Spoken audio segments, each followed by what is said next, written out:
कोयला लोडिंग रे पतरंतर अभियोग आनिला बालीमुंडा संघ आसंता 3 दिन भितर समस्यार समाधान न हेले संघ आंदोलन को ओह्लाइबा सह कोयला बोझेई ट्रक गुड़िक बंद करियो बोली चेतावनी देइथिले बालीमुंडा ट्रक मालिक संघ। आज बालीमुंडा आईवी निकटरे 30 रु ऊर्ध्व ट्रक मालिक आंदोलन रे बसवा सहित धामरारु आसुथुबा ट्रक गुड़िक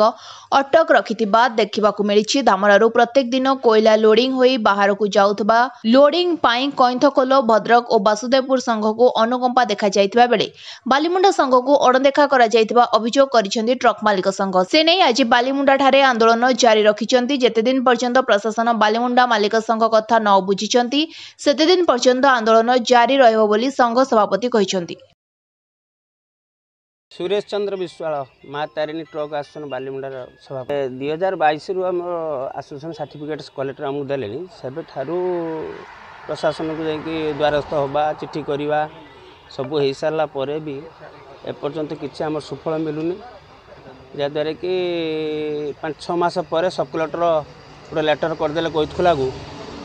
अल्टरनेटली 30टार अल्टरनेटली गोटे ट्रिप आज गोटे देले काली ना पहर दिन गोटे देवे जहाँद्वारा कि आम 50 रु एभव गाड़ी हम बालीमुंडा आसने मसरे गोटे 2 ट्रिप पड़ूना से बाबद गाड़ी EMI दे पारूना कि ड्राइवर दरमा दे पारूँ हेल्पर दरमा दे पारूँ 5-3 हज़ार आम घर पर खर्च करूँ ताहा भी पाऊना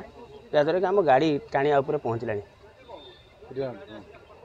बहुत को आम प्रशासन कहला पड़ा न शुणिले आम बाधिक बसीचु रास्तार पूर्ण भाग आम स्ट्राइक करूँ आमर दाबी रहा कि आमको यथा लोड दी आमको जी संभव 10% आमर संभव से 10% आम दाबी पूरण करा जाऊ जे पर्यंत आम दाबी पूरण न हो आम जारी रखू